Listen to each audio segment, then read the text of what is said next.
Lea, nasa kabilang linya na natin at kanyang balita ay tungkol sa isandaang iba't ibang uri ng bonsai, ng bonsai competition o para sa first Governor Aurelio M. Umali Bonsai Competition sa SMCT Cabanatuan.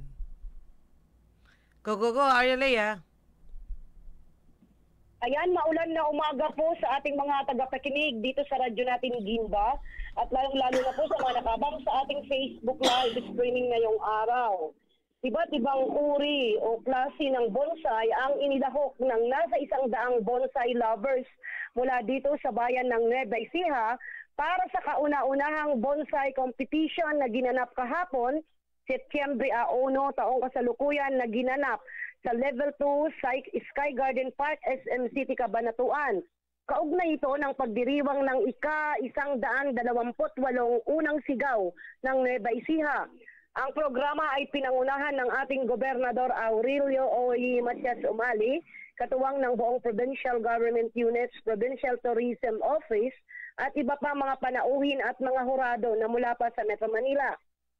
100 naggagandahang mga bonsai ang lumahok mula pa sa bayan ng Zaragoza, Santa Rosa, Cabanatuan, San Antonio, Gapan at Cabiao.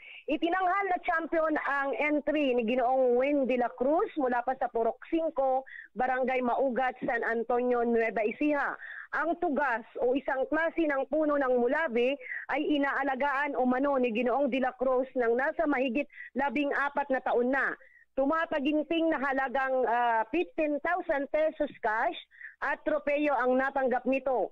Habang nasa halagang 10,000 piso naman na cash at tropeyo para sa second place, 8,000 pesos cash at trophy para sa third place, 5,000 pesos cash and trophy para sa fourth place, at 3,000 pesos cash para sa fifth place. At tig 2,000 pisong cash at trophy naman para sa mga napiling bonsai sa bawat kategorya.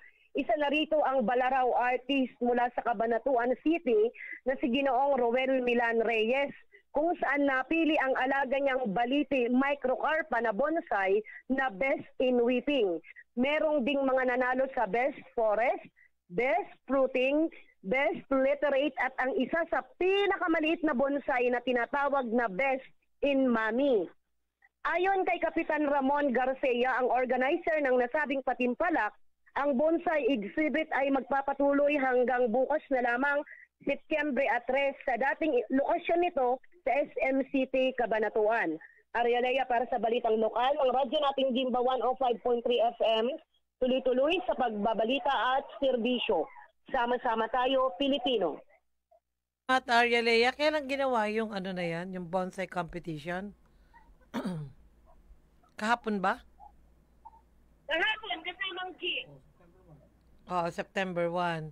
So, ngayon naman, anong activity naman ngayon? Ngayon kasamang G, wala na. Exhibit na lang yung mga bonsai. So, for sale na yung iba, yung gustong bumili. For sale. Maliban sa activity sa SM ay yung art exhibit na lang ang natitira kasamang G.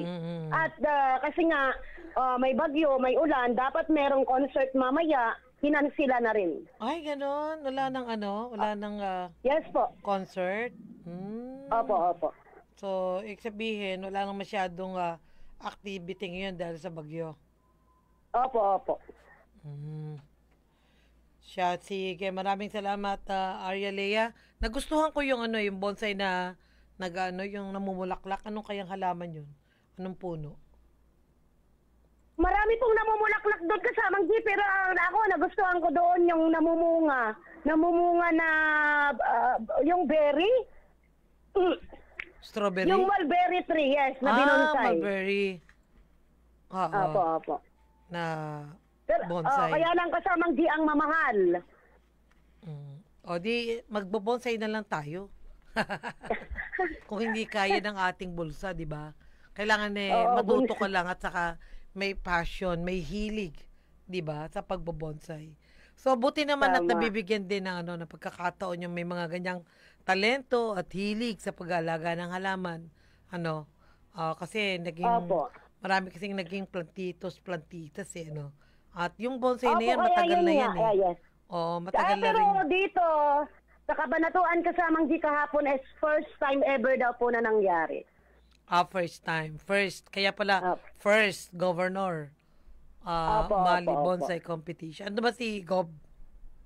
Opo, dumating po siya pero kanya nga lang po hindi natin napag-abutan dahil nagsimula daw po pala ang programa ng alas 10.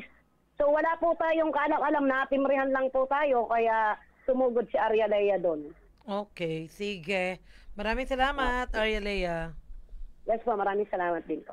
Radyo natin.